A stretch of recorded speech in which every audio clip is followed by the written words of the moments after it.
పౌలు శీలలు చెరసాలలో ఉన్న దాని గురించి మనం చూసినట్లయితే అపోస్తుల కార్యాలు 16వ అధ్యాయం 16 నుంచి 40 వచనాలు చూసినట్లయితే,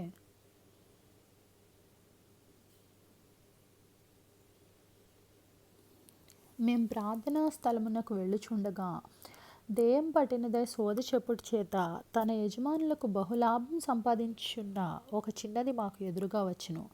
ఆమె పౌలును మమ్మను వెంబడించి, ఈ మనుషులు సర్వోన్నతుడైన దేవుని దాసులు, వీరు మీకు రక్షణ మార్గం ప్రచురించువారై ఉన్నారని కేకలు వేసి చెప్పెను. ఆమె ఇలాగూ అనేక దినములు చేయుచుండెను గనుక పౌలు వ్యాకులపడి దాని వైపు తిరిగి, నీవు ఈమెను వదిలిపోమని యేసుక్రీస్తు నామమున ఆజ్ఞాపించున్నానని ఆ దయ్యంతో చెప్పెను. వెంటనే అది ఆమెను వదిలిపోయెను.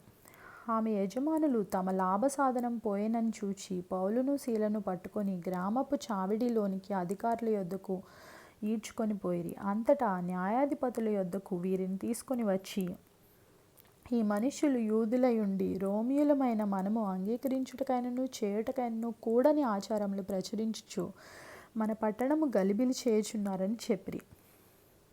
అప్పుడు జనసమూహము వారి మీదకి దొమ్మిగా వచ్చెను. న్యాయాధిపతులను వారి వస్త్రములు లాగివేసి వారిని బెత్తములతో కొట్టవలనని ఆజ్ఞాపించిరి. వారు చాలా దెబ్బలు కొట్టి వారిని చెరసాలలో వేసి భద్రముగా కనిపెట్టవలనని చెరసాల నాయకునికి ఆజ్ఞాపించిరి.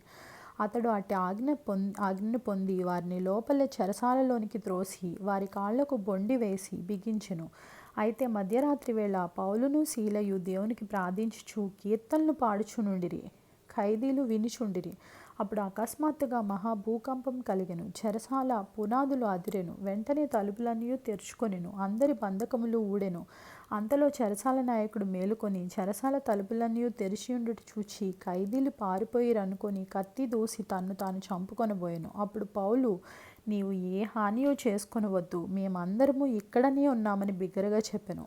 అతడు దీపం తెమ్మని చెప్పి లోపలికి వచ్చి వణుకుచు పౌలుకును శీలకును సాగిలపడి వారిని వెలుపలికి తీసుకుని వచ్చి, అయ్యలారా, రక్షణ పొందుటకు నేనేమి చేయవలెనన్ను. అందుకు వారు, ప్రభువైన యేసునందు విశ్వాసముంచుము, అప్పుడు నీవును నీ ఇంటివారును రక్షణ పొందుదురని చెప్పి అతనికిని అతని ఇంటనున్న వారందరికీ దేవుని వాక్యం బోధించిరి. రాత్రి ఆ ఘడియలోనే అతడు వారిని తీసుకొని వచ్చి వారి గాయములు కడిగెను. వెంటనే అతడును అతని ఇంటి వారందరూ బాప్తిసం పొందిరి.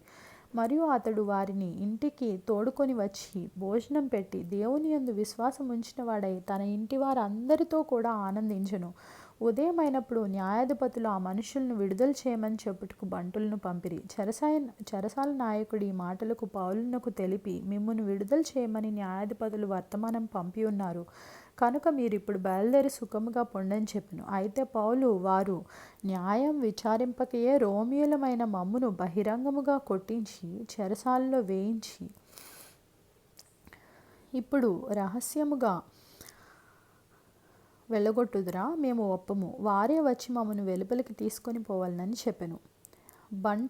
ఆ బంటులు ఈ మాటలు న్యాయాధిపతులకు తెలుపగా వీరు రోమియులని వారు విని భయపడి వచ్చి వారిని బతిమాలుకొని వెలుపలికి తీసుకొని పోయి పట్టణం విడిచిపోండని వారిని వేడుకొనిరి. వారు చెరసాలలో నుండి వెలుపలకు వచ్చి లూదియా ఇంటికి వెళ్ళిరి. అక్కడ సహోదరులను చూచి ఆదరించి బయలుదేరిపోయిరి. అలాగా పౌలు శీలలు ఎలా అయితే చెరసాల నుంచి విడిపింపబడారో మనం చూస్తాం అన్నమాట.